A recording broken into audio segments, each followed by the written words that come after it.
All right, so I'm going to speak first, and what I'm going to try to talk to you about is the ecosystem of hardware and software and procedures in a U.S. election. There's a lot of concentration in people's minds on the voting machines themselves. Those are the gray ones that I have in this diagram, but there's a lot more to it than that, and I want to introduce you to what it is. When you learn the architecture about the information flows in an election, all right. So there are basically three kinds of information flows in an election. The red arrows here talk about the flow of software and firmware through the system. The green arrows talk about the election definition, which is data that describes the election, what the candidates are, what the propositions are, where the boxes are that you touch or check. And then the blue arrows are the flow of votes and ballot information and derived information from them. And then I have dotted lines here for in the case of voter where systems have what's called a voter verified paper trail. Now, I'm going to go over this quickly, and then I'm going to retrace with some particular marks about the software. So first of all, in the top left corner, you see the vendor. The vendor is the company that both builds or contracts for the building of the voting machines themselves and also writes all of the software for the voting machines. Not just the terminal voting machines where voters record their vote, but also the back-end canvas computers that aggregate all the votes from the voting machines and produce the final results. So let's follow the red arrows from the vendor. The vendor, there are very few vendors in the country, a handful, 5, 6 nationally. There are thousands of jurisdictions.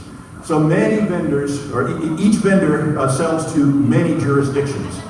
The vendor writes the software for both the voting machines and for the canvas computers. Those are treated as a single product, and a given jurisdiction buys all of its software, both front end and back end, from the same vendor.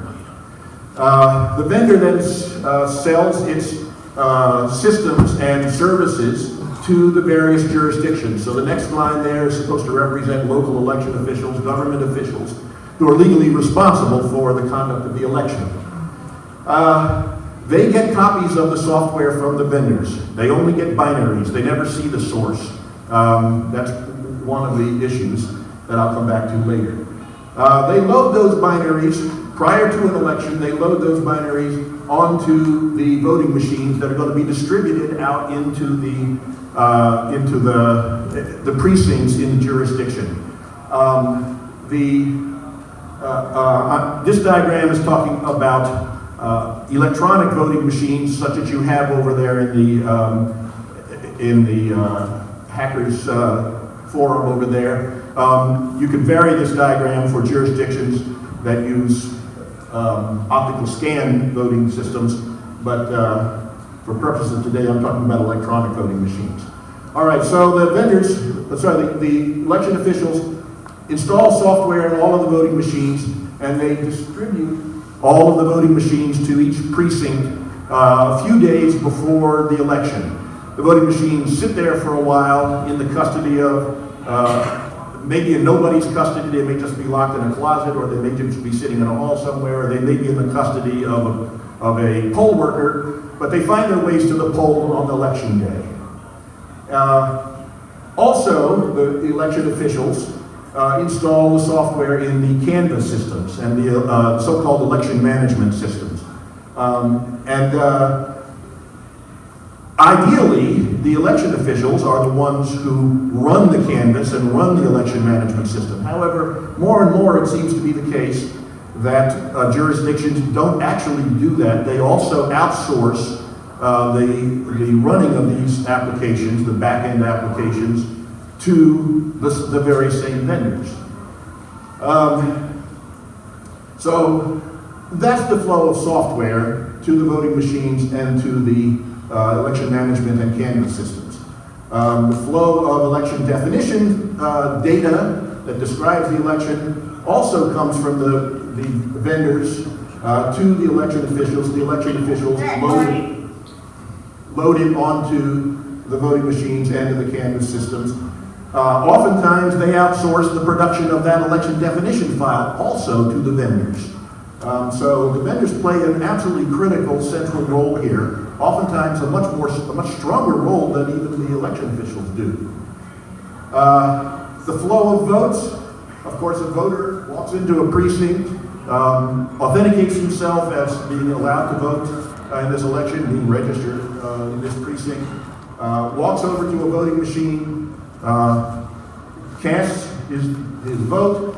At the end of the day, at the end of election day, all of the votes are recorded on memory cards that were inserted somewhere in the back of the voting machine. Ideally, those memory cards are removed at the end of the day and hand transported by poll workers back to the county, where they are read by the canvas machines, and the canvas systems aggregate all the results and determine who has won the election. Of course, they have to deal with absentee ballots as well, and there are many kinds of ballots. You have to deal with provisional ballots, so it's much more complicated than I'm talking about, but this is idealized. Eventually, the canvas report is published, and that indicates to the world who's supposed to have won the election.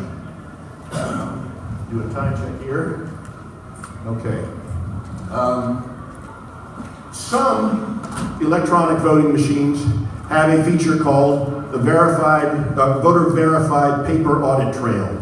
Some of the machines that you will see down the hall have them, some do not. The voter verified paper audit trail was a late addition to the concept of an electronic voting machine in an attempt to deal with the security weaknesses of all electronic voting machines. Because with the all electronic voting machines, you basically have to trust all the software.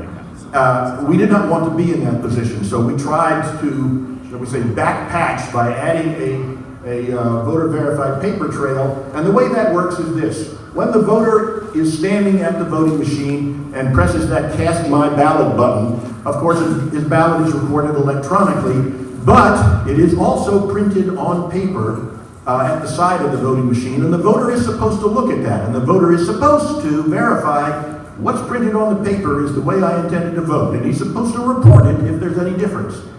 As a matter of fact, hardly anybody ever does that, which is one of the profound weaknesses of the VVPAT concept. But if we assume that voters actually did that, then that printed audit trail from every voting machine, which now the voters have verified contains their true intents, in principle, they could all be aggregated and looked at. It's on paper now, and the paper copies of the votes are, of course, immune to any kind of software attack. That's the beauty of it. No matter whether they're bugs or malicious code, anywhere in the line, the paper trail is immune to that kind of attack or failure. So ideally, you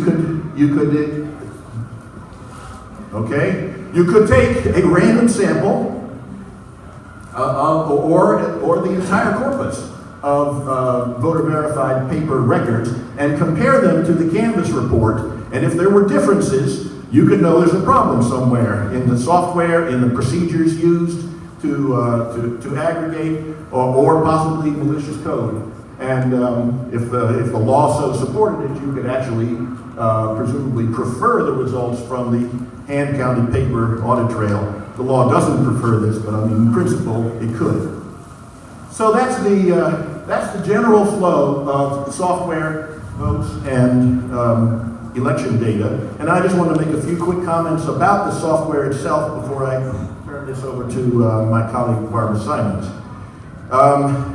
The software is written by anonymous programmers who work for the vendors. We don't really know who they are. We don't know how they're vetted. They do not have to have security clearances. We know they're anonymous. The software itself is considered proprietary by the vendors. It is, they are very protective of that proprietary nature. So there's a network of law and contract restrictions and NDAs that prevent you or me or anybody else from really seeing the insides of that software. A few of us have, under certain circumstances, been able to see that source code, but most people are not. And that includes election officials. Election officials all over the country are running software and they do not even have the source. A lot of the software in both the voting machines and the canvas systems is COTS software, commercial off-the-shelf stuff. It's mostly operating system stuff. You will note that when you go down there, you will see that some of these systems are so old, they're running Windows XP, they're running Windows CE, some of them run Windows 2000. Nowhere in the country are they running systems newer than these. Or hardly anywhere. I'm not aware of any. I mean, these are old. And the reason that they are so old is because once they are certified, you can't change a voting system without going through a complete recertification process, which is long, slow, and expensive. The security features of these systems from beginning to end are especially weak. The weak points would include the software update and installation process, the password and key management, cryptography and randomization, all generally very weak, and even the physical security, the ports and seals on voting machines when they are when they're in storage and when they're in use, it's a mess. I already mentioned that the software has to be certified to meet certain federal standards. These are drafted by NIST and the EAC. You'll hear more about that in the next panel, so I'm not going to go into that now, except to say that the current standards are over a decade old, quite weak in the subject of security, and they're only voluntary on the states anyway, and they're enforced only by testing protocols, not by any kind of deep analysis of the source code. So this, I think I'm going to stop there and turn this over to Barbara Simons, my colleague. Barbara.